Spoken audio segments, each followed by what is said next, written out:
guys, welcome back to my YouTube channel. Now for those of you who don't already know, I post every single Tuesday at 12 p.m. If I was you, girl, I wouldn't want to miss out. So make sure you click that subscribe button. Now let's get into today's video. So I've already prepped my nails, applied the false tips, shaped them. I'm now going to be applying a hydration coat to all of my fingers.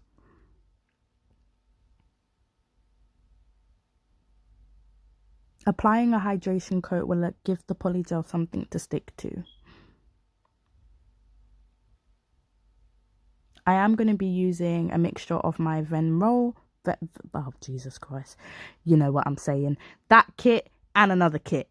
So yeah. I don't actually remember which brand of polygel was inside of this pot, but I do remember scraping the hell out of an old polygel that I had, and that was all the product that was inside, you know what I mean, like after I scraped it out. Like, so I would really recommend doing that to your polygel after you think it's finished. Like, just cut it open, sis, scrape it out, and I'm telling you, you will be shocked about the amount of polygel is inside of there. Like, there's so much.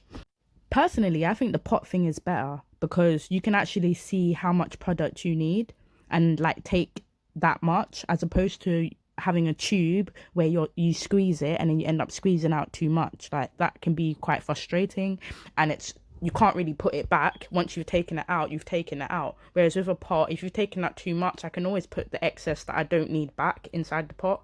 So that's the advantages that I think personally from putting it inside of this pot as opposed to it where it was before in a tube. Yeah, that's just my little observation. Anyways, right now you can see that I've smoothed out the polygel onto my index finger and it is looking kind of nice.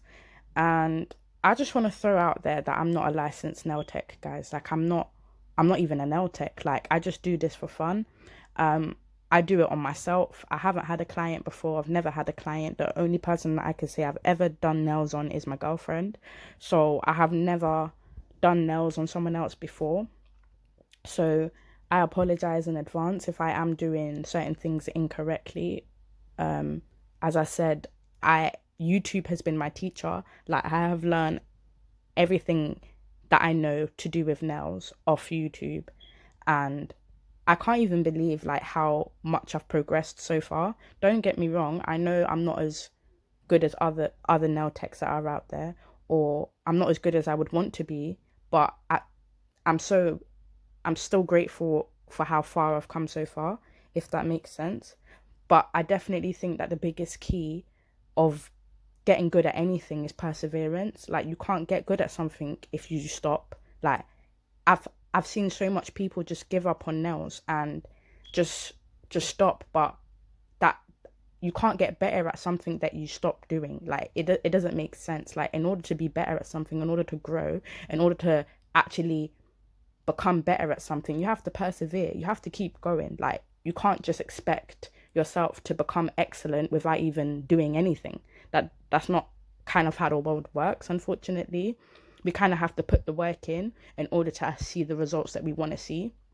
So, you know, if you're someone that's out there and you're, you know, getting a bit stressed with nails and you're feeling like, oh my God, I can't do this, or why is it not going right for me? Like, just give yourself time. Like, everything is a process, and you can't expect to just be this perfect individual in like 2 hours. Like, it takes time. Do you get what I'm saying? Like, you kind of have to work on your craft if you want to be better at that craft. Do you get it? So like, that's just my kind of thing in it, and I just kind of wanted to put that out there because I think there's a lot of people who compare themselves to other people and other people's success, and they don't look at themselves. And you kind of just have to give yourself credit for how far you've come, as opposed to comparing yourself to the next person. Like, don't watch them. Don't watch what they're doing. Like, just focus on yourself and how far you've come and how good your journey is. Does that make any sense? I think comparing yourself is the biggest downfall, or the biggest thing that can make you want to give up. Like, comparing yourself to other people. It's really hard to want to persevere at something when you're comparing yourself to someone else. You know what I mean? So yeah, I'm gonna shut up now and let you guys watch the video because I'm like bare talking. But yeah, sometimes I just get a bit passionate in regards to certain topics. So yeah, I'm sorry about that, guys. But yeah, I really do hope you guys enjoyed this video. I'm not gonna be adding any music in. I'm just gonna let you guys watch the thing. So yeah, guys, there's not much left of the video, but I really do hope you enjoy what's left of it.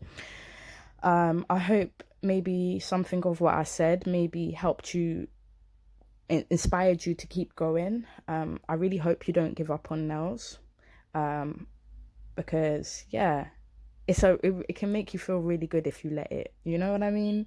So yeah, I'm gonna shut up now, guys. But yeah, guys, hit me up on my socials as well. That's gonna be on the link in the description, and that social media, Insta. I don't have Twitter, I don't have all of them things there, but I got Insta in it and Snap. So shout me. All right, cool, guys. Yes, if you didn't know, I'm from London. Yeah. All right. Anyways, all right. Peace, people. In a bit, fam. Medea. Oi, oi.